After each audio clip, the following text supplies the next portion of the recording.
At the beginning of the presentation, I would like to ask you to raise one of your hands, like this, and think for a second, how do you feel right now? If you feel great, just put 5. If you feel like so-so, you can just keep 3 fingers. If you feel terrible, just leave the fists closed. So how well do you feel right now?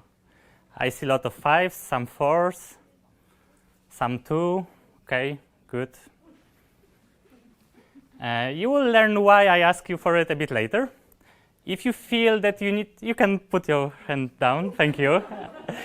I need to give specific instructions to the programmers. If you need something to feel better, and you can do it right now, please do. If you need to go and walk around or drink or whatever, take care of yourself and do something that will make you feel better. And as Piotr said, I will give you a talk about escaping the jungle law and how Sociocratic facilitation method can help us and make engaging and inclusive meetings in our daily work. So the talk is for actually everyone who's attending the meetings and also who would like to facilitate the meeting. You don't have to be a Scrum Master, Agile Coach. If you're attending the meeting and see that it's not working well, maybe you will learn something today that will help you do it better. So what I will tell you today, at the beginning we'll discuss shortly why. Again, Simon Sinek.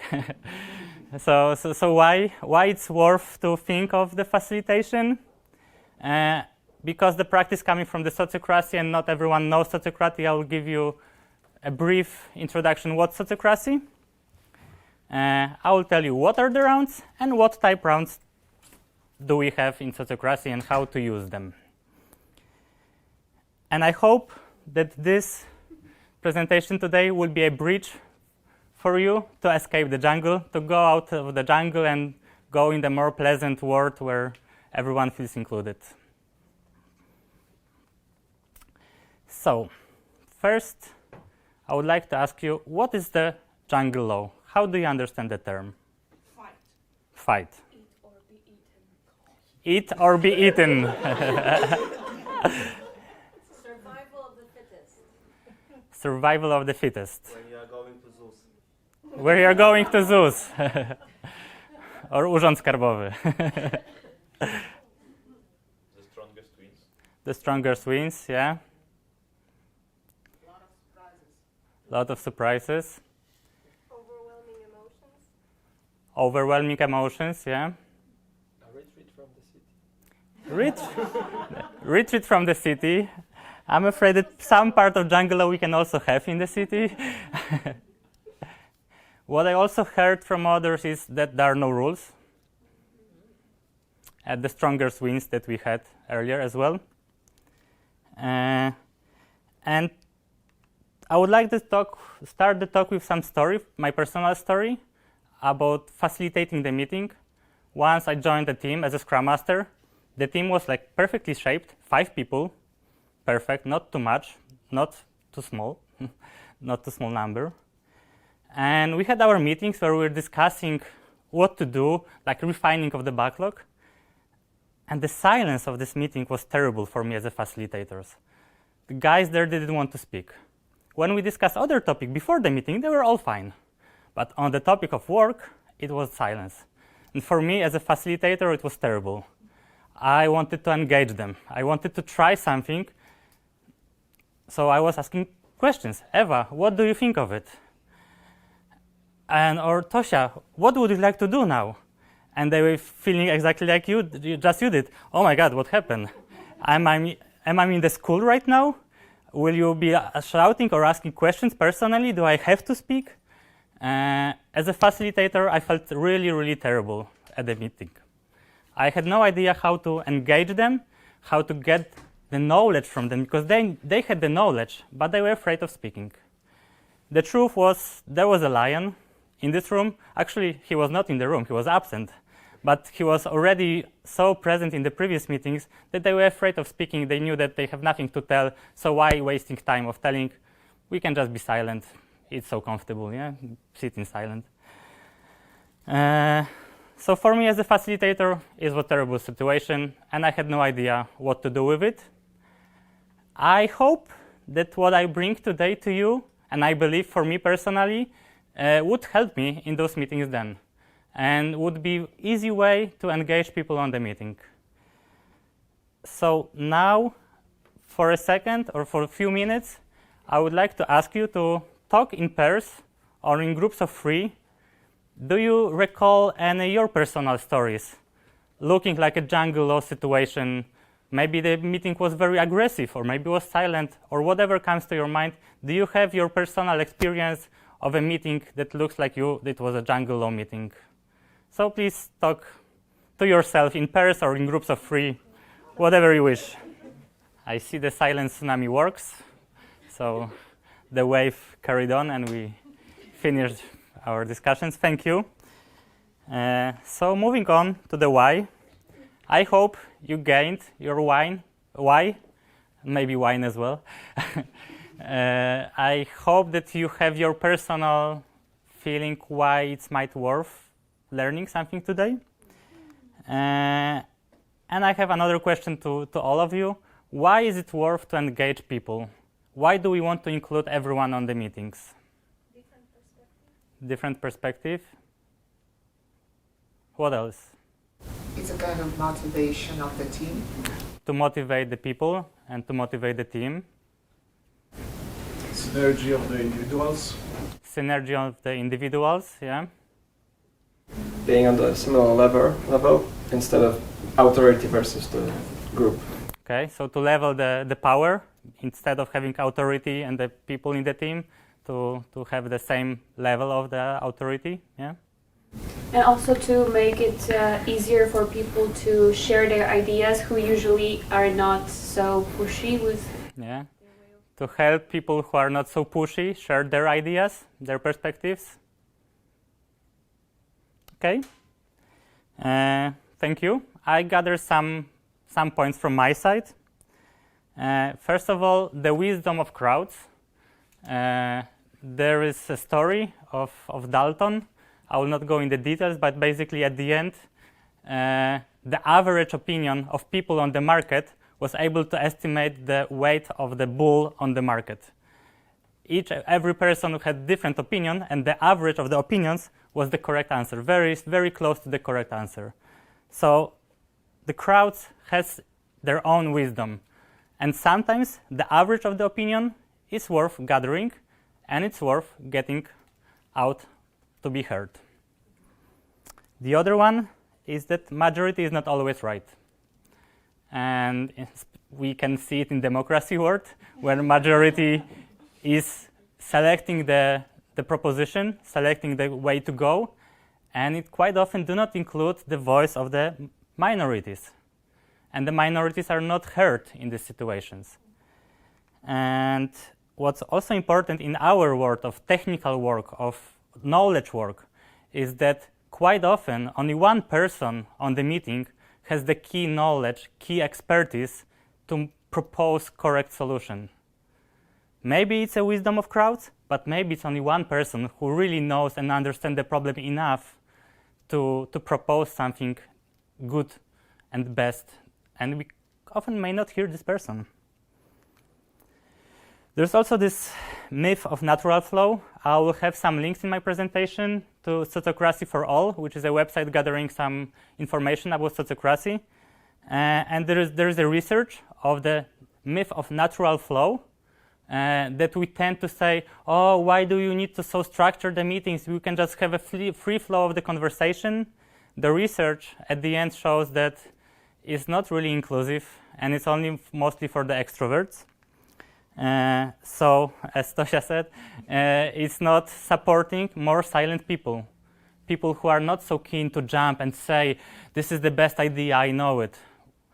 With the technical people, programmers, developers, they're rather shy, quite often introverts, and they have a lot of knowledge, but we need to help them speak. And also, on the jungle law, natural flow of the meeting, there's complete lack of listening. Instead of listening to each other, what Piotr wanted to add, what is his perspective, why he's so wise, I'm still thinking in my head how to reply, what's the best argument to fight with him, how to make that my voice will be heard. But Eva is wiser. Eva is wiser. So when we have a natural flow, we do not listen to each other. We start to think of our arguments, how to reply, and how to, when this person stops talking for a second, to take a breath so I can jump in and reply. And for me, it's not the best working environment, especially if we want to create creative environment to resolve complex problems. This is not the way to go for me. So this is my way. So short, very short and oversimplified introductory to Sociocracy. What's Sociocracy? If you've never heard the term, it's a governance and a management approach. And it's quite important to know it's not something new. It was developed in the 70s, so it's already 50 years old. It's still under development in some other some groups, some working groups, companies. I will show you some links at the end of the slide as well. But this knowledge is already well found out on the market and well checked and tested and still living in the area, so something worth trying. Sociocracy looks for psychological safety, self-management, effective collaboration, and productive organizations. Maybe it's simplification, but that's how I see it. Quite often you can identify it with circular organization, also in holocracy, circular organization, they are coming from the same roots. Constant decision making, peer performance review, and facilitation, meeting structures, meeting notes, etc. So these are the common areas where you can, if you're looking for some wisdom how to do those topics, you can look in Sociocracy. And today I will be talking only on the last one, of the facilitation. Where to look? I mentioned one website, sociocracyforall.org, and the other very good one is sociocracy30.org. Those are two groups of people developing the Sociocracy wisdom and sharing the wisdom with the world. A bit different approaches, worth checking both and finding your own solutions. So, moving to the topic. What are rounds? What are your first thoughts when you hear rounds? Box. Box? Okay. Or Football?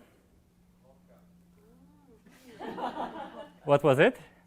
Vodka. Okay. Rounds of shots, okay. Monopoly game. Monopoly game. Bullets. Bullets, like fire gun. Bullets. Some kind of order. Some kind of order. Okay. Movement. Okay. Circles. Movement. Hmm? In circles. Movement in circles. Cycles. Okay. Indians and the talking spirit. Indians and the talking spirit. And passing the pipe. Okay. So what are rounds? Here's a quote from Sociocracy for All. Basically, it's a situation when everyone speaks and the facilitator asks the first person and then highlights the order of speaking. And that's all. That's all. So we have one person starting and we go around the table and we speak, everyone, one by one. Everyone will have their own time to speak. So, how to do it right? There are some hints, tips and tricks that will help you do it better, not only to follow, just do it. So it's worth establishing some ground rules. First one is the right to pass. If I do not want to speak in my round, I can just say pass. And it can be because I don't know yet what to say, or it's because we are doing another round and I have nothing new to say, and it's pass. I don't need to tell anything. I mentioned this one, right to take time. So I'm not ready to speak. Please put me at the end of the line and I will speak then. I need some more time to think, reflect what I would like to say. If someone before me already said something that I agree, I support, it's really not worth speaking it the same from my perspective or the same with different words. But if I would like to emphasize it that I agree, I can just say +1 or I agree with that, and that's it. Everyone will hear that this voice is supported, that you share the same idea, but there's no need to fight for it and to make it louder. When we discuss in rounds, quite often we would like to reply to someone. Or someone says something that brings something to our mind that we'd like to tell. The beauty of the round is that it's not my turn, so I do not speak. If you would like to say something, you can open your notebook, you take a sheet of paper, or even I quite often use the notebook on the computer, the simplest possible noting app ever, and I just write down what I would like to say. Some hints for myself, so when there will be my round to speak, I will just know what I wanted to say. Because the number of the topics will increase, so if you take notes when someone else is speaking, for you personally, it will be easier for you to listen. There are some tips and tricks how to do it online. As a facilitator, you can call the next two people. So now Łukasz, later Eva. Now Eva, later Piotr. So the next person will know who will be already preparing for the time to speak, and it's not surprised. Yeah, because when we are in the meeting, it's very easy. We just follow the table, and we go in the rounds of the table. Online, we do not have those tables so clearly. So calling the next person is one good example. The other one is to write the queue on the chat. So write all the names on the meetings on the chat in the order, and everyone will know what's the order and when we repeat the order. Very easy and quite powerful. And of course, as in Agile, test and repeat and learn. When you practice something, it's quite often that we go back to our old habits. So it's worth testing and repeating and taking what's working for you and stop doing what's not working for you. That's the complex word, so do whatever suits you. Okay, I'm talking about rounds, how to do them. There are also some examples of types of rounds. There will be opening round, discussion in rounds, and closing round. And we can go into the opening round. So today I wanted to try something new, and the fist to 5 voting with how do you feel was the very short example of the opening round. When I asked you to check in to this presentation, how do you feel right now? And to take care of yourself if you need to do something to check in and feel better. On the meeting, if you have smaller number of people, it's worth doing a bit more deeper than just this very short voting. So basically, as a facilitator, you ask, how are you? How are you feeling?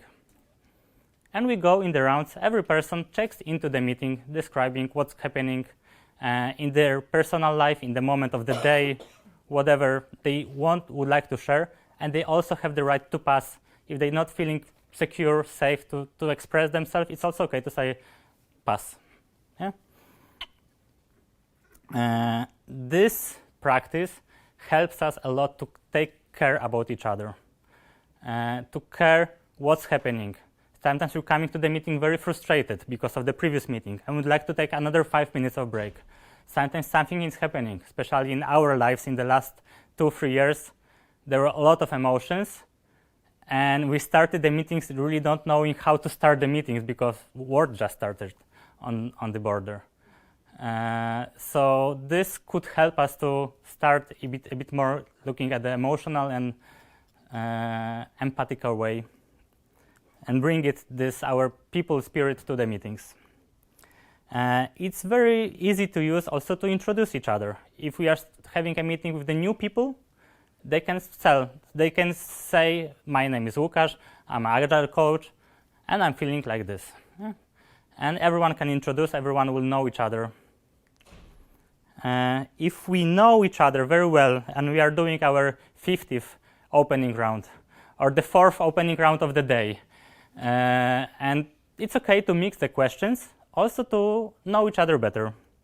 So we can talk about our favorite food or the last holidays. It's okay to mix it and to have fun with it.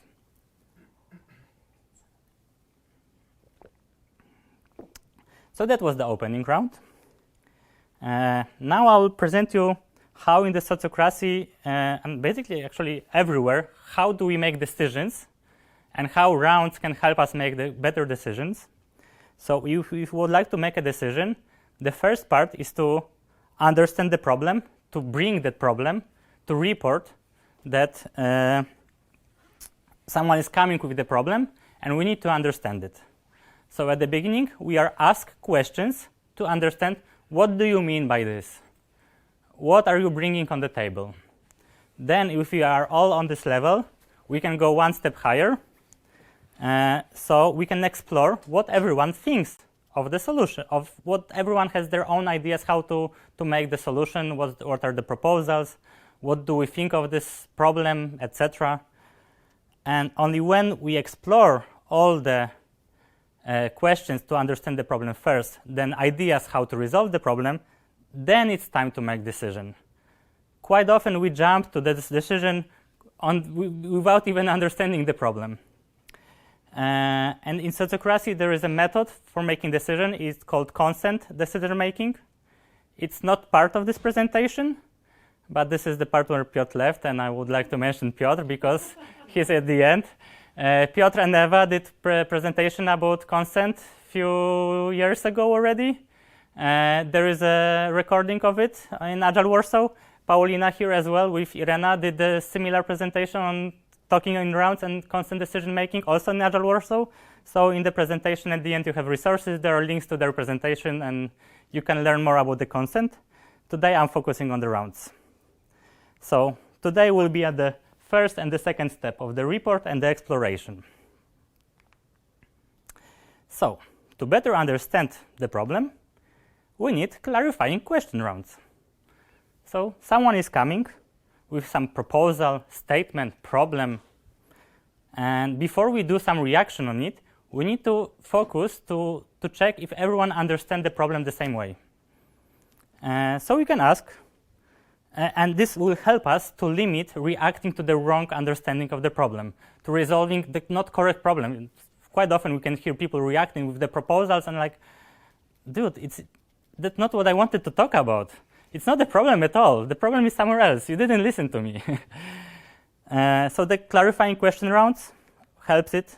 And as a facilitator, you ask the people on the meeting, what are the questions to the proposal or statement? Some good examples of the questions is, I do not understand. Can you explain more? Or what do you mean by?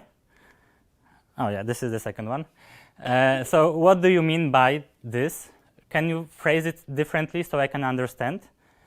And basically someone brings the topic and we go in the round. Do you have something that you would like to ask about it? And people quite often say yes or no. And actually, when people do not understand, they're really keen to ask this question. So you can hear like the popcorn popping on the meeting and someone already shouting, what do you mean by this? I don't understand. So it's also okay sometimes to get this popcorn popping and then go in the round to check if everyone understands it and maybe someone else has other question. And with the question round, it's very tricky as a facilitator to keep the questions, not reaction, in the face of question, looking like a question. So avoid suggestion questions. Avoid why not to. Have you tried this? Yeah, these are not questions. These are the proposals. Sometimes people ask the questions, have you tried this, to understand really. Yeah, sometimes this question is a bit tricky because really people ask it to understand if they did it or not, and they maybe share it in their reactions. But questions like, why don't you do this? These are not the questions. These are the proposals, just with the question mark at the end. So as a facilitator, maybe it's time to say, okay, I'm hearing some reactions. Let's let's park them for now. We'll have time for the reactions. Let's focus on the questions so we understand the problem first. And maybe even write down this reaction for this person later. It's also okay.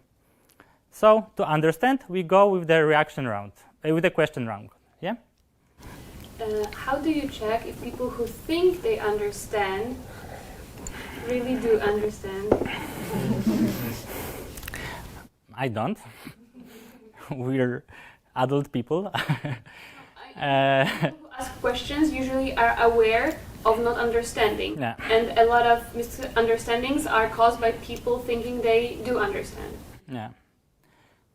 If this happens and people do not ask the question, I think we'll hear it in the reactions, and because they will tell something reacting not to the proper understanding, and I think sometimes happen. I don't have any idea how to do it deeper right now. Just go back to the clarifying. No, you can do it by summarizing, just asking, for example, the person who is bringing the proposal, the statement, please, how you can reformulate your statement now after all those questions. Mm-hmm. And in this moment, you can just ask the people around the table, is this your understanding? So yeah, we can sometimes, if we can feel that they do not really understand, we can ask someone else to rephrase the problem.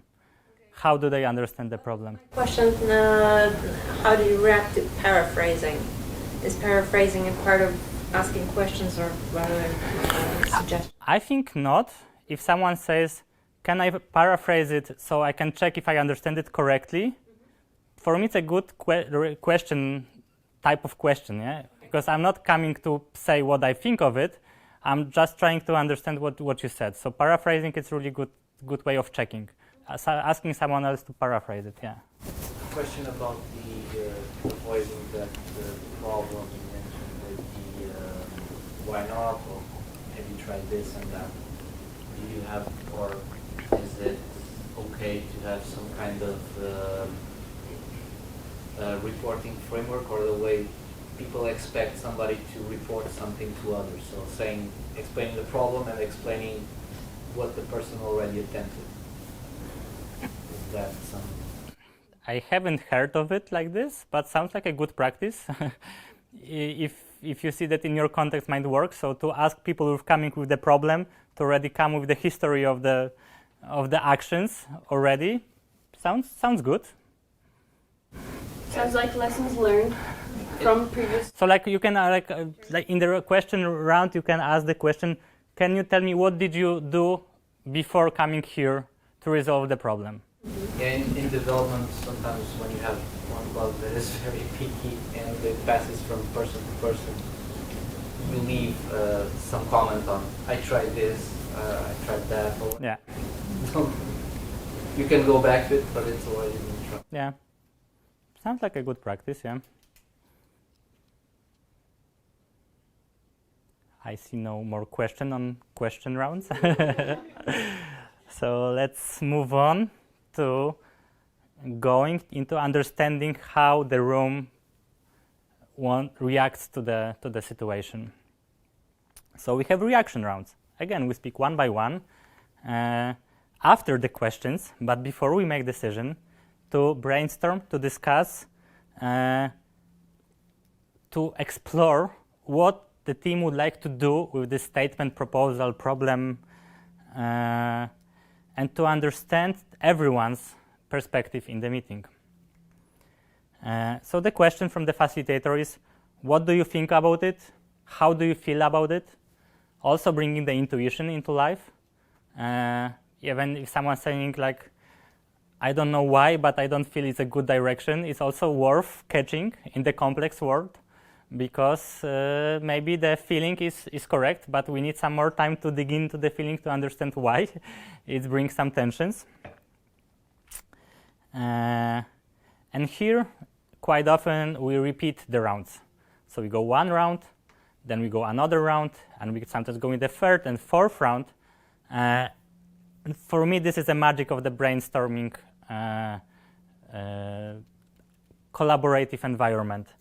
And quite often, like the first round, you can hear that people are talking still about different perspectives, different problems even. But then the second, the third round, they already on the same level and understanding.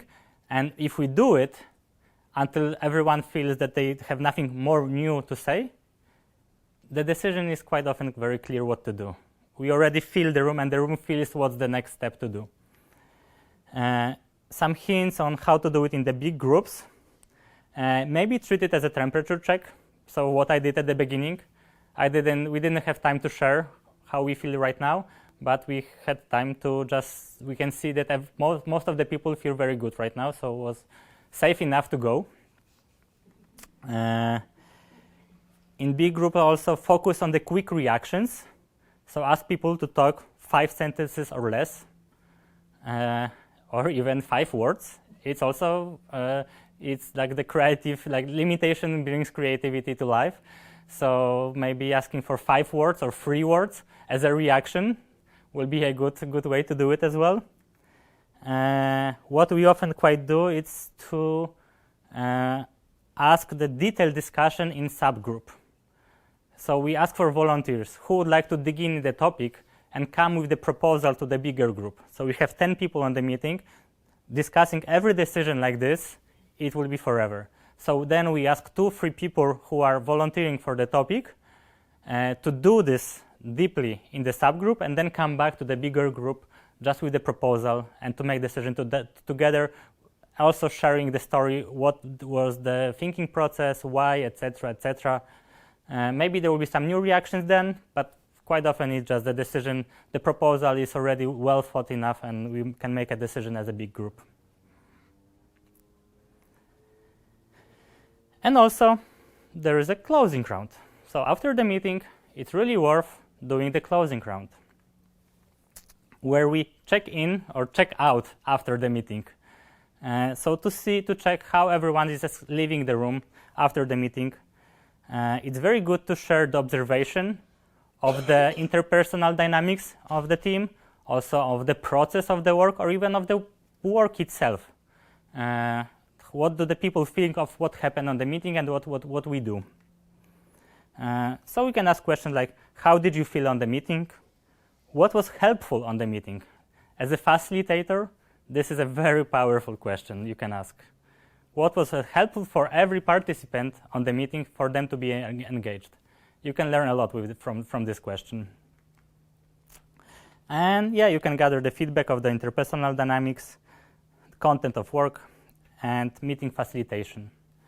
And again, we go in the round, and everyone has 1-2 minutes, 10 seconds, whatever they want to share what happened on the meeting.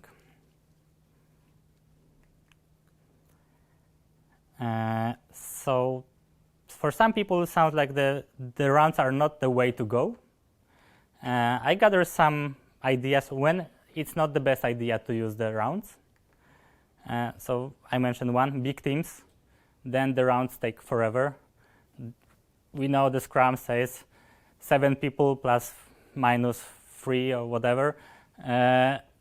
Still, we can have teams like 20, 30 people. It happens. And doing the rounds discussion on the topic with 30 people, every people will have 1 minute and we're already half hour later. Not even understanding what's the problem. So in big teams, maybe not, the rounds are not the best way. Sometimes if you use other quite good inclusive facilitation tools, rounds maybe are not needed. For me, the best one is like estimation poker. So people are voting, and with the estimation poker, just please do not exclude the highest and the lowest number. Let those people speak. They have the knowledge why they would feel this is very easy or very hard to do. And then repeat the voting. 1 to for all from liberating structure is also very inclusive, and everyone will have time to think and talk. Liberating structures brings other structures which are also very inclusive. So if you're using something else, maybe rounds are not the way to go. And when you're just tired of the rounds and you want to mix the facilitation, it's okay to go back and just do the free flow discussion or ask for the popcorn and whoever would like to speak. But then I have a hint, try to always end this part of the free flow with the round, because still there will be some people who had no energy to jump into it. And if you conclude every part of the meeting with very short round, maybe it will be just pass, pass, pass, nothing new, thank you, nothing new. But maybe one person will add something new, and this person had no energy, no courage to do it earlier. So just create the safety for everyone to follow it.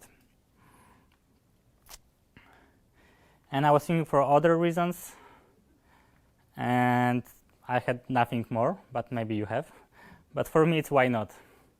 Why not trying? It's very simple.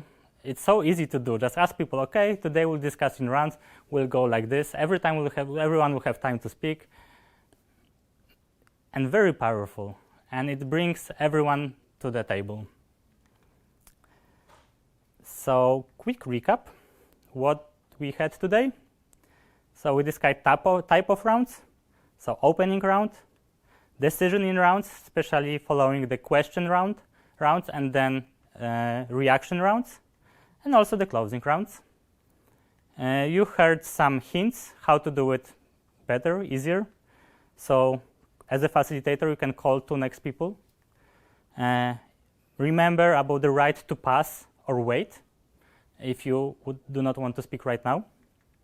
+1, I agree, to speed up it and not to repeat what was already said. And personally take notes if someone else is speaking and it bringing bell to you to say something more. Take notes and do it and speak in your own rounds. Do not jump into others.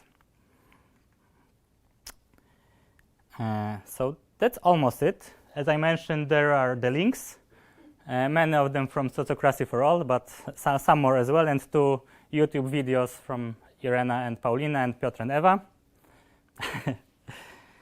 And at the end, I also have a second story for you on the meeting when there were 2 lions on the meeting. One of them was me. And it was a group that was already familiar with the rounds discussion. And we still jump into shouting, discussing very emotionally, and basically not listening to each other at all. We are in high emotions. We are shouting. And then finally, there was one lion on the meeting who said, stop talking like this.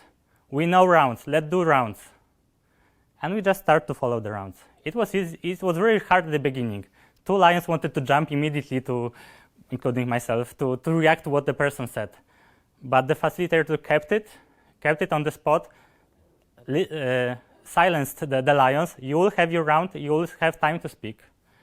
And this time, between reacting what someone said, to think what I would like to say as a lion, for me, helped to calm down my emotions. And I start to listen what others are saying. I stopped to fight for my solution, and I could understand why my solution is correct, but not right now. And we need to wait for a few more weeks before we do this, because we have some more steps to do right now which are more urgent. And for me, it's like perfect situation when I learned the power of the rounds. So thank you. Yes, actually. Have you ever had anyone so stressed out about his own round that he would not be able to listen to the people before him? Because I have it, I do that a lot. When there is my round, I'd rather skip than say something because my thoughts are racing. I'm lost in what other people were saying. Mm-hmm. And I can't focus and say what I feel about the topic. So for me, it's very typical, personally for me, when I make notes on the meeting. I do not think then. I'm just here to type and make notes. And then rounds again bring me time. Okay, I will have time, and everyone will be able to wait for me those 10, 15, 30 seconds, and they will not jump to talk to me, to talk in front of me. I will have time to think what I would like to say. So then I use this time, and okay, I was making notes. I need few more seconds to think because I was listening and making notes, or in your example, you were thinking and taking everyone's. I need few more seconds, and just please give me the silence, and then I will speak.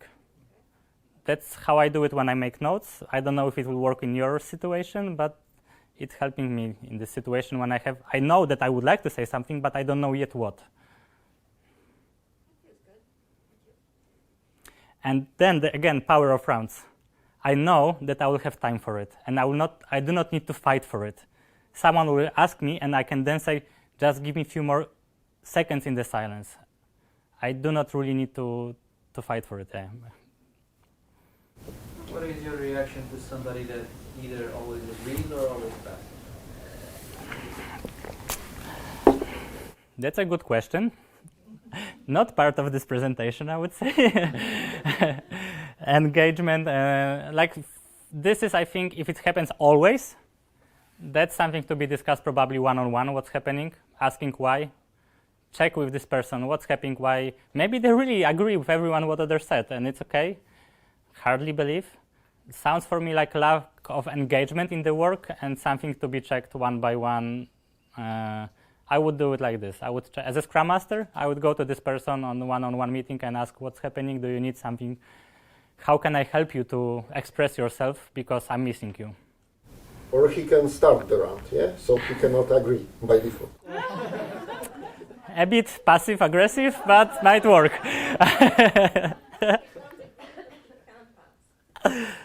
Or maybe actually the question from a facilitator, like, do you need a few seconds of silence to gather your thoughts, would also be helpful. Yeah. And psychological safety. That's true. But also, as you mentioned, there is like you have a right to wait, yeah? Yeah. So please skip me, and I will come back after you. If I can comment. Sure. I had a situation, I had a person who is passing all the way, and when we had the conversation, I asked, why are you doing that? Is it real pass or something else? And he said, I don't care. I really don't care what's happening here. I don't know why I need to be here. And the fact is that this meeting was obligatory, and that was a mistake. And thanks to this conversation, we just realized that. So we reformulate this meeting. Good example of why. What's your best strategies to deal with over-talking during the round, if it's happening? Yeah. You mean that someone is speaking too much? Yeah. Mute that person. That's always me, so that's not a problem. I've never had this situation like this, that someone is speaking really, really too much. I think usually it's because people start to repeat themselves. I cannot imagine, like if someone is bringing new topics and reacting with new ideas, then it's great. It's a brainstorming, yeah. So it's really good thing to. I do not want to limit this person. But if there's repeating, I think that's the moment as a facilitator. Okay, we hear your point.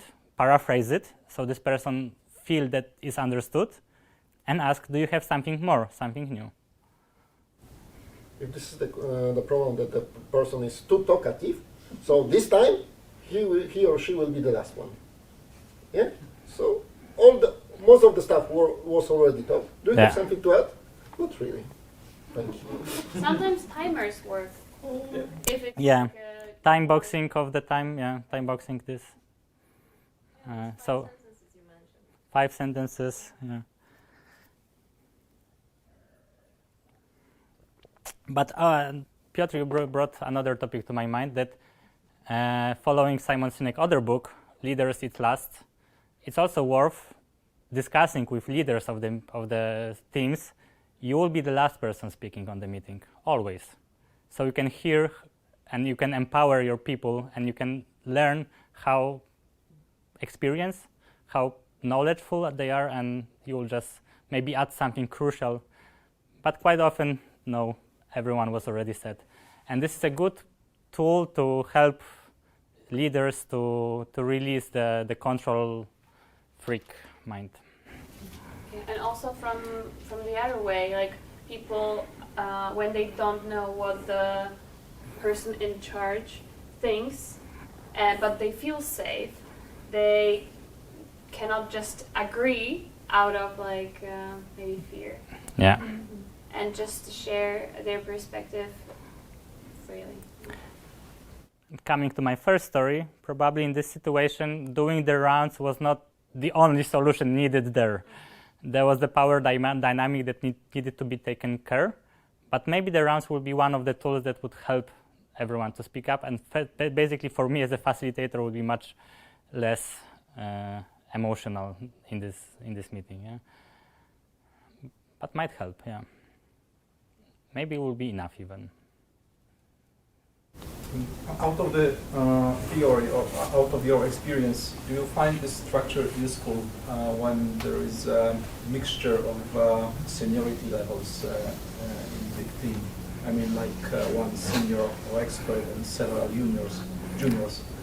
So I find it very useful when there is a mix of people with different approaches, different mindsets. Yeah. And even junior can bring something new to the table, I think.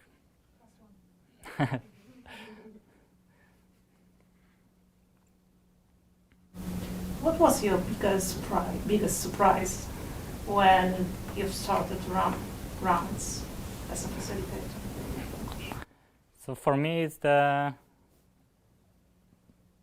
part of listening. How much more of the listening we have in the meeting. And like my second story really taught me this, like, okay, I was not listening at all. Even though I was learning facilitation for 3 years already, on this meeting, my emotions took my mind and I was not listening at all.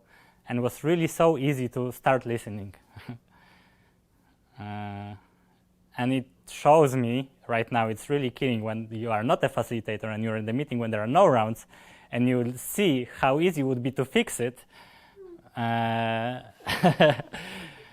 Just trying to the rounds might, because people are not listening to each other.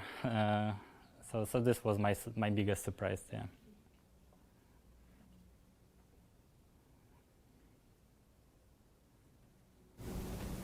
Can I add one more thing about making notes? What do you want to say? I think that some way of, maybe not at work, but before I had an experience that I was forced into rounds. I was very not glad at that time, and I was writing down all the things that I want to say when my round comes, and only when I really decided to let go of the things that I want to say and like trust that they will come up if it's important, I could really focus on listening to others and notice that maybe most of the things I wanted to share already were said. even if in different words, but the idea was there.